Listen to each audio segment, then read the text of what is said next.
Monsieur le Président, Madame la Ministre, Madame la Présidente de la Commission des lois, Messieurs les rapporteurs, mes chers collègues, la sécurité est un enjeu au cœur des préoccupations de nos concitoyens. Il est de notre responsabilité d'agir pour l'assurer. Mais il est aussi nécessaire d'inscrire notre action dans un cadre équilibré et proportionné. C'est précisément ce double impératif qui nous a guidés tout au long de l'élaboration de ce texte. Cette menace, elle est réelle et nous devons plus que jamais la prendre en compte. Le parquet national antiterroriste et la DGSI estiment que 15 à 20% de ceux qui vont sortir de prison sont encore trop dangereux.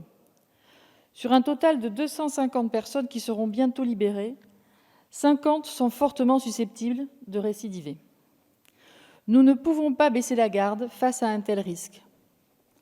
Nous avons, je le crois, atteint un juste équilibre entre la préservation de nos libertés et l'indispensable renforcement de la sécurité de nos concitoyens.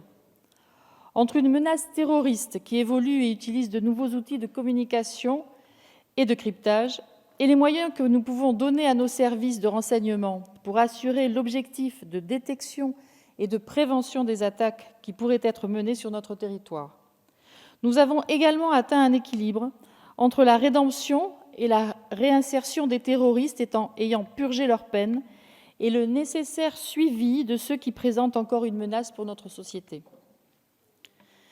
Chers collègues, de nombreux points d'accord ont pu être trouvés avec le Sénat, notamment sur les expérimentations prévues par la loi SILT.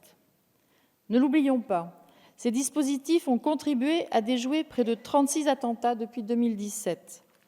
De plus, la bonne application qu'en ont fait les services de l'État a confirmé leur caractère proportionné. Nous devons donc pérenniser ces dispositions qui ont fait preuve de leur efficacité avant leur expiration dans quelques jours. S'il y a eu des points de convergence avec nos collègues sénateurs, il y a eu aussi des points de divergence sur des mesures importantes.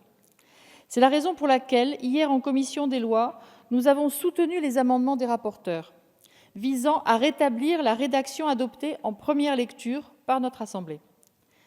Le groupe démocrate est satisfait du rétablissement de la durée de 24 mois applicable au MICA pour les sortants de prison condamnés pour terrorisme.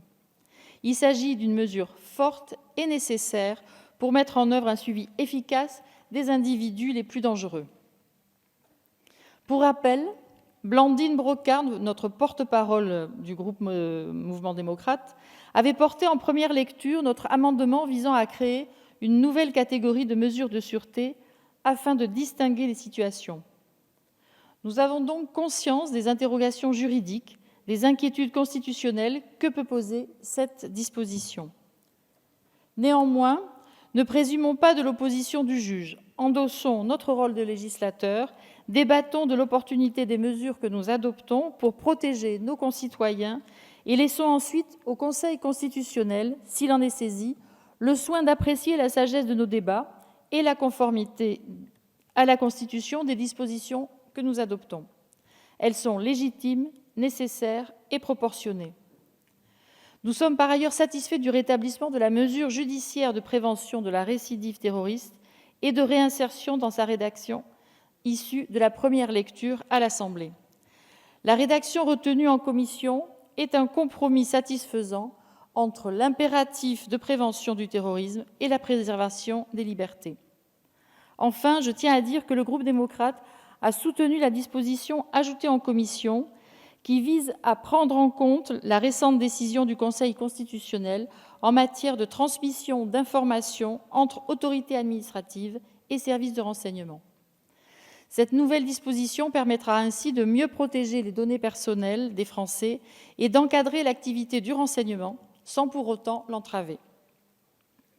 Aussi, mes chers collègues, malgré les désaccords survenus lors de la CMP, nous sommes persuadés que nous saurons adopter un texte équilibré, protecteur de nos concitoyens et qui prenne en compte les ajouts pertinents des sénateurs. Pour ces raisons, le groupe démocrate n'a pas souhaité déposer d'amendement et votera ce texte tel qu'il est proposé par la commission des lois. Je vous remercie.